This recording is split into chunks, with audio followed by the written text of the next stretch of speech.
Hello and welcome back for day 171.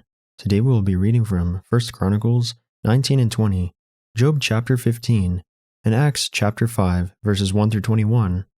1 Chronicles chapter 19. Now it came to pass after this that Nahash, the king of the children of Ammon, died, and his son reigned in his stead. And David said, I will shew kindness unto Hanun, the son of Nahash, because his father shewed kindness to me. And David sent messengers to comfort him concerning his father. So the servants of David came into the land of the children of Ammon to Hanun to comfort him. But the princes of the children of Ammon said to Hanun, Thinkest thou that David doth honor thy father, that he hath sent comforters unto thee? Are not his servants come unto thee for to search, and to overthrow, and to spy out the land? Wherefore Hanun took David's servants, and shaved them, and cut off their garments in the midst, hard by their buttocks, and sent them away. Then there went certain, and told David how the men were served. And he sent to meet them, for the men were greatly ashamed. And the king said, Tarry at Jericho, until your beards be grown, and then return. And when the children of Ammon saw that they had made themselves odious to David, Hanun and the children of Ammon sent 1,000 talents of silver, to hire them chariots and horsemen out of Mesopotamia, and out of Syria Maacah, and out of Zobah. So they hired 32,000 chariots, and the king of Maacah and his people, who came and pitched before Medeba. And the children of Ammon gathered themselves together from their cities, and came to battle. And when David heard of it, he sent Joab, and all the host of the mighty men. And the children of Ammon came out, and put the battle in array before the gate of the city, and the kings that were come were by themselves in the field. Now when Joab saw that the battle was set against him before and behind, he chose out of all the choice of Israel, and put them in array against the Syrians, and the rest of the people he delivered unto the hand of Abishai his brother, and they set themselves in array against the children of Ammon. And he said, If the Syrians be too strong for me, then thou shalt help me. But if the children of Ammon be too strong for thee, then I will help thee. Be of good courage, and let us behave ourselves valiantly for our people, and for the cities of our God, and let the Lord do that which is good in his sight. So Joab and the people that were with him drew nigh before the Syrians unto the battle, and they fled before him. And when the children of Ammon saw that the Syrians were fled, they likewise fled before Abishai his brother, and entered into the city. Then Joab came to Jerusalem. And when the Syrians saw that they were put to the worse before Israel, they sent messengers, and drew forth the Syrians that were beyond the river. And Shophach, the captain of the host of Hadarezer, went before them. And it was told David, and he gathered all Israel, and passed over Jordan, and came upon them, and set the battle in array against them. So when David had put the battle in array against the Syrians, they fought with him. But the Syrians fled before Israel, and David slew of the Syrians 7,000 men, which fought in chariots, and 40,000 footmen, and killed Shophach, the captain of the host. And when the servants of Hadarezer saw that they were put to the worst before Israel, they made peace with David, and became his servants. Neither would the Syrians help the children of Ammon any more. 1 Chronicles chapter 20. And it came to pass that after the year was expired, at the time that kings go out to battle, Joab led forth the power of the army, and wasted the country of the children of Ammon, and came and besieged Rabbah. But David tarried at Jerusalem, and Joab smote Rabbah, and destroyed it. And David took the crown of their king from off his head, and found it to weigh a talent of gold, and there were precious stones in it. And it was set upon David's head, and he brought also exceeding much spoil out of the city. And he brought out the people that were in it, and cut them with saws, and with harrows of iron, and with axes. Even so dealt David with all the cities of the children of Ammon. And David and all the people returned to Jerusalem. And it came to pass after this, that there arose a war at Gezer with the Philistines, at which time Sibbechai the Hushathite slew Sippai, that was of the children of the giant, and they were subdued. And there was war again with the Philistines, and Elhanan, the son of Jair, slew Lami, the brother of Goliath, the Gittite, whose spear staff was like a weaver's beam.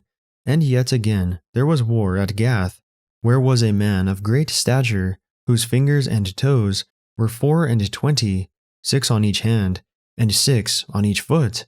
And he also was the son of the giant. But when he defied Israel, Jonathan the son of Shemaiah, David's brother, slew him. These were born unto the giant in Gath, and they fell by the hand of David, and by the hand of his servants. Job chapter 15. Then answered Eliphaz the Temanite, and said, Should a wise man utter vain knowledge, and fill his belly with the east wind? Should he reason with unprofitable talk, or with the speeches wherewith he can do no good? Yea, thou castest off fear, and restrainest prayer before God. For thy mouth uttereth thine iniquity, and thou choosest the tongue of the crafty. Thine own mouth condemneth thee, and not I. Yea, thine own lips testify against thee. Art thou the first man that was born? Or wast thou made before the hills? Hast thou heard the secret of God? And dost thou restrain wisdom to thyself? What knowest thou that we know not? What understandest thou which is not in us? With us are both the grey-headed and very aged men, much elder than thy father. Are the consolations of God small with thee? Is there any secret thing with thee? Why doth thine heart carry thee away? And what do thy eyes wink at? That thou turnest thy spirit against God, and lettest such words go out of thy mouth. What is man, that he should be clean? And he which is born of a woman, that he should be righteous? Behold, he putteth no trust in his saints. Yea, the heavens are not clean in his sight. How much more abominable and filthy is man, which drinketh iniquity like water? I will shew thee, hear me, and that which I have seen I will declare. Which wise men have told from their fathers, and have not hid it, unto whom alone the earth was given, and no stranger passed among them. The wicked man travaileth with pain all his days, and the number of years is hidden to the oppressor. A dreadful sound is in his ears, and prosperity the destroyer shall come upon him. He believeth not that he shall return out of darkness, and he is waited for of the sword. He wandereth abroad for bread, saying, Where is it? He knoweth that the day of darkness is ready at his hand. Trouble and anguish shall make him afraid. They shall prevail against him, as a king ready to the battle. For he stretcheth out his hand against God, and strengtheneth himself against the Almighty. He runneth upon him, even on his neck, upon the thick bosses of his bucklers, because he covereth his face with his fatness, and maketh collops of fat on his flanks. And he dwelleth in desolate cities, and in houses which no man inhabiteth, which are ready to become heaps. He shall not be rich, neither shall his substance continue, neither shall he prolong the perfection thereof upon the earth. He shall not depart out of darkness. The flame shall dry up his branches, and by the breath of his mouth shall he go away.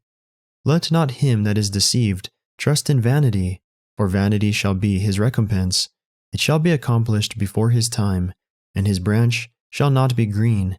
He shall shake off his unripe grape as the vine, and shall cast off his flower as the olive. For the congregation of hypocrites shall be desolate, and fire shall consume the tabernacles of bribery. They conceive mischief, and bring forth vanity, and their belly prepareth deceit. Acts chapter 5, verses 1 through 21. But a certain man named Ananias, with Sapphira his wife, sold a possession, and kept back part of the price, his wife also being privy to it, and brought a certain part, and laid it at the apostles' feet. But Peter said, Ananias, why hath Satan filled thine heart to lie to the Holy Ghost, and to keep back part of the price of the land? Whiles it remained, was it not thine own? And after it was sold, was it not in thine own power? Why hast thou conceived this thing in thine heart? Thou hast not lied unto men, but unto God. And Ananias, hearing these words, fell down, and gave up the ghost. And great fear came on all them that heard these things.